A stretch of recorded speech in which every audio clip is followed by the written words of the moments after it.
Quelles personnes ou équipes ont travaillé sur Educalim? Alors, l'équipe des chercheurs qui ont travaillé sur le programme Educalim était constituée bien entendu par mes collègues d'Audencia, mais aussi par 3 autres collègues qui appartiennent à 3 autres institutions. Claude Fischler, qui est directeur de recherche au CNRS et qui était à l'époque le directeur du centre Edgar Morin à Paris. Philippe Courcoux, qui est professeur de statistique à ONIRIS, une école d'ingénieurs qui se trouve à Nantes. Et Nathalie Rigal, qui est maître de conférence en psychologie à l'université Paris X. Qui sont les partenaires d'Educalim?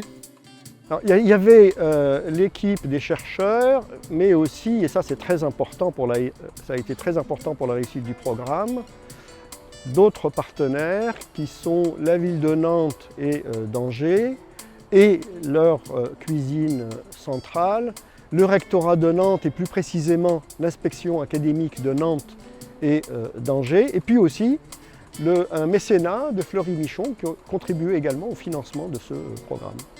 À qui est destiné Educalim?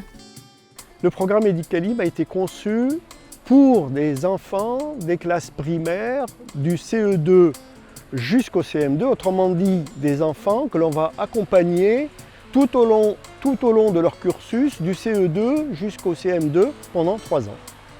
Pourriez-vous nous décrire le contenu d'Educalim? Je rappelle que le contenu du programme Educalim est disponible dans son intégralité sur le site de l'AI Communauté.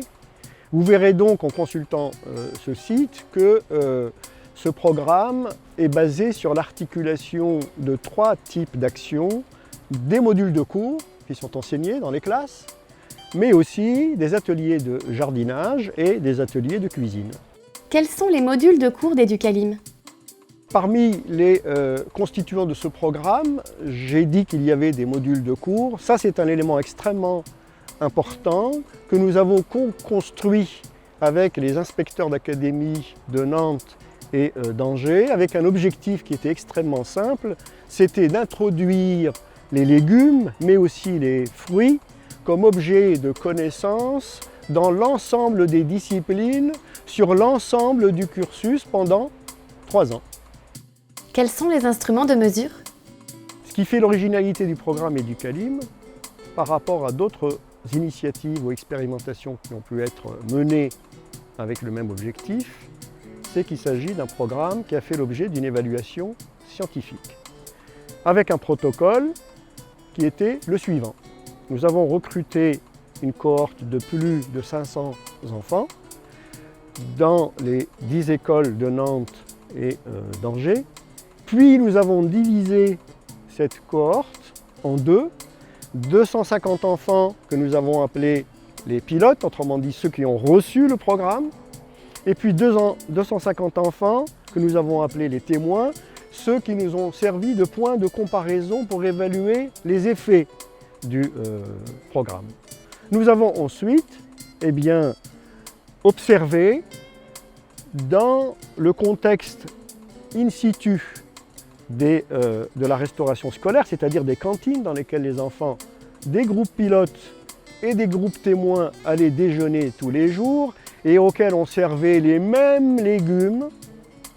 Nous avons observé l'évolution des consommations. Autrement dit, nous avons récupéré les assiettes des enfants lorsqu'ils avaient fini de manger, et puis nous avons pesé les restes de légumes que les enfants des groupes pilotes et des groupes témoins avaient consommés. Quels résultats ont été constatés à court terme? Constate que les enfants du groupe pilote, autrement dit ceux qui ont reçu le programme, ont consommé en moyenne 4 fois plus de légumes que les enfants du groupe témoin.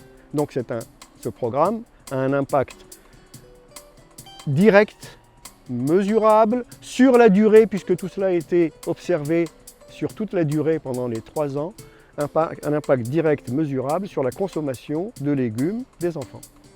Et à plus long terme? Mais nous avons aussi un résultat que nous avons observé sur le long terme, puisque nous avons fait des enquêtes auprès des familles 6 mois après la fin du programme. Et l'un des éléments qui me paraît très important, qui est aussi un élément d'impact, c'est ce que nous disent les parents.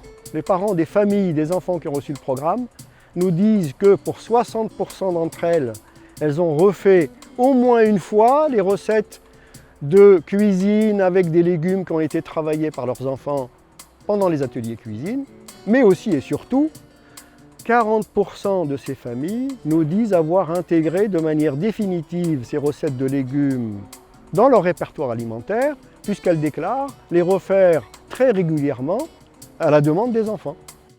Où trouver les ressources Educalim? Les contenus et les résultats du programme Educalim sont disponibles pour les enseignants, bien sûr, mais aussi pour les collectivités.